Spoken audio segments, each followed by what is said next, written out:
Bonjour à tous, soyez les bienvenus sur SAM TV, les titres principaux d'aujourd'hui. Conférence débat en hommage à Hrant Dink et son 6e anniversaire de l'indépendance de l'Arménie occidentale. Gaz, morale et incohérence européenne, une critique de la politique énergétique de l'Union européenne. Poursuite des affrontements armés à Alep. Persécution des peuples autochtones et minorités nationales par la Turquie.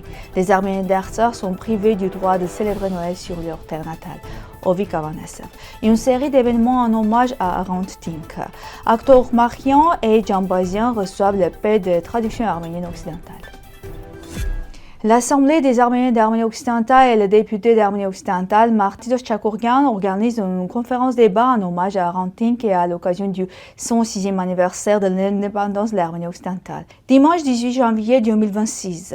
10h30, messe de requiem, 12h, conférence. Centre culturel arménien, salle paroissiale. Lioche, Saint-Chamonix. Invité d'honneur Armenak Abramian, président du Conseil national d'Arménie occidentale, au cours de la conférence. Une messe de requiem sera célébrée en l'honneur de Hrant Dink. L'histoire du processus d'indépendance arménienne sur le territoire de l'Arménie occidentale depuis 1919 sera présentée. La conférence de paix de Paris, dont la continuité du génocide des Arméniennes, abordera les obligations juridiques de la Turquie, des États et des organisations internationales envers le peuple arménien et l'Arménie occidentale. Examinera les nouveaux défis et enjeux auxquels est confronté le peuple arménien d'Arménie occidentale et l'Artsakh dans le contexte de la restructuration nationale ainsi que l'application de mécanismes stratégiques, juridiques et politiques fondés sur la structure étatique. Andrea Kotoran souligne une contradiction majeure dans la politique étrangère et énergétique de l'Union européenne. Après l'invasion de l'Ukraine par la Russie en 2022, l'Union européenne a cessé des importations de gaz russe, invoquant des principes moraux et de respect du droit international. Pourtant, elle remplace ce gaz par celui de l'Azerbaïdjan, engagé au même moment dans des opérations militaires et des violations des droits humains contre l'Arménie et l'Artsakh. Cette situation met en lumière une morale et géométrie variable. La sécurité énergétique semble primer sur la cohérence ethnique, fragilisant le discours européen sur les droits humains et les droits internationaux. Elle soulève aussi des questions concrètes. L'Union européenne a-t-il vraiment gagné en indépendance énergétique ou simplement déplacé sa indépendance vers un autre acteur controversé? En posant ces questions, Kotaras appelle à une réflexion sur la cohérence entre les valeurs proclamées et les décisions stratégiques de l'Union, enjeu central dans un contexte de crise internationale énergétique. Des affrontements entre les forces de sécurité intérieure des forces démocratiques syriennes et l'armée syrienne se poursuivent à Alep depuis midi. Des coups de feu et des bombardements ont été entendus dans les quartiers de New Village. Des bâtiments résidentiels ont été endommagés. Le gouvernement a appelé la population à la vigilance et lui a demandé de rester chez elle, tout en l'assurant que la situation était sous contrôle.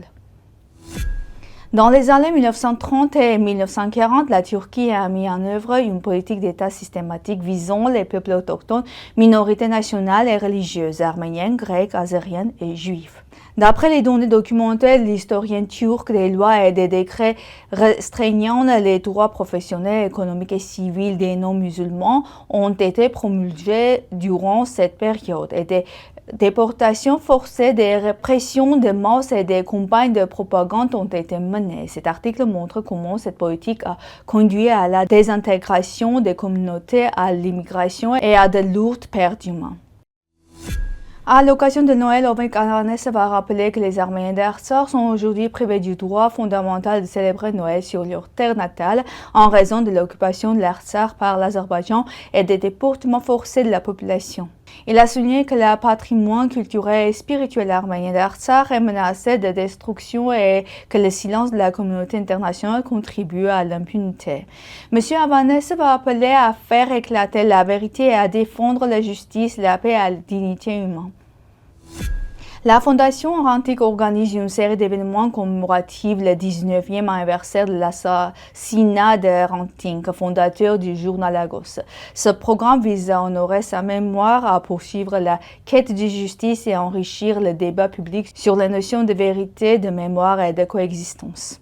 Les événements se dérouleront à l'espace mémorial Arantinck et comprendront des projections des films, des débats, des séminaires, des visites guidées et des ateliers consacrés à la vie et à l'œuvre de Tink, à l'histoire du journal Agos et à la signification du 19 janvier dans la mémoire collective.